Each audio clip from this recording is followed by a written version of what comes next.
Hello বন্ধুরা, তোমরা কেমন আছো? আমি তো বেশ ভালো আছি। চলে এলাম একটা নতুন মেকআপের ভিডিও নিয়ে। আমাদের ব্রাইড আসছে।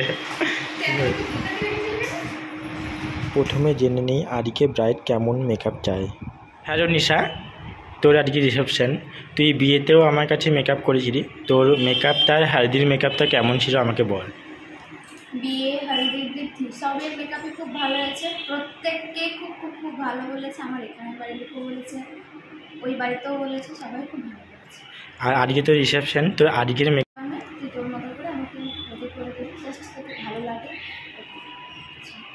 ওকে, দেখা যাক, চল।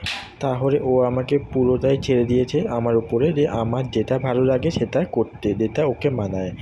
আর তোমাদের সবাইকে বলে রাখি, এটাই করা উচিত। মানে একটা মেকআপ আর্টিস্টকে তোমরা বুক করছো, তো পুরোটা চার উপর, হ্যাঁ তোমাদের ওপিনিয়ন দাও, কিন্তু পুরো মানে মেকআপ লুকটা কীরকম হবে তার উপরে ভরসা করে ছেড়ে দাও। অবশ্যই এইটা আমাদের কাজ, যেহেতু আমরা এতগুলো ফেস নিয়ে কাজ করি, তো আমরা বুঝতে পারবো কার মুখে কোনটা মানায়, তো আমরা সেটা খুব ভালোভাবে ফুটিয়ে তুলতে পারবো। আর তোমরা অবশ্যই দেখো মেকআপটা, জানিও কেমন হয়েছে ওর পুরো লুকটা। ও আমার উপর ছেড়ে দিয়েছিল বলেই ওর মানে ফাইনাল মেকআপটা, ফাইনাল লুকটা এত সুন্দর বেরিয়েছে। আমার তো খুব ভালো লেগেছে ওর ফাইনাল লুকটা। আর তোমাদের এই ভিডিওটা যদি ভালো লাগে অবশ্যই একটা লাইক করে দিও। ও হেয়ার কী ফুল দিব সব আমার উপর ছেড়ে দিয়েছিল, আমি সব নিজের মতো করে করেছি, তাই পুরো ওর ফাইনাল লুকটা এইভাবে বেরিয়ে এসেছে। তোমরা দেখো তার ফাইনাল লুক কেমন হয়েছে আমাকে অবশ্যই জানিও। এবার জানবো ওর কেমন লেগেছে। হাই নিশা, তোর আজকে রিসেপশন, তোর ফাইনাল লুকটা কেমন লেগেছে বল। খুব ভালো হয়েছে।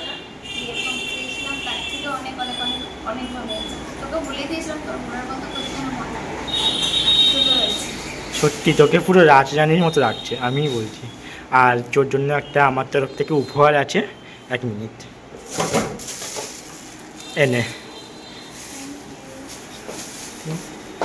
টাটা।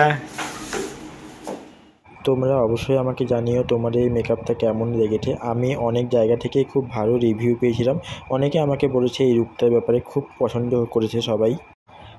এ হচ্ছে আমারই বান্ধবী, তোমরা ওর বিয়ের ভিডিওতে হয়তো দেখেছো, আমি বলেছিলাম সেখানে আমরা একসাথে পড়াশোনা করেছি।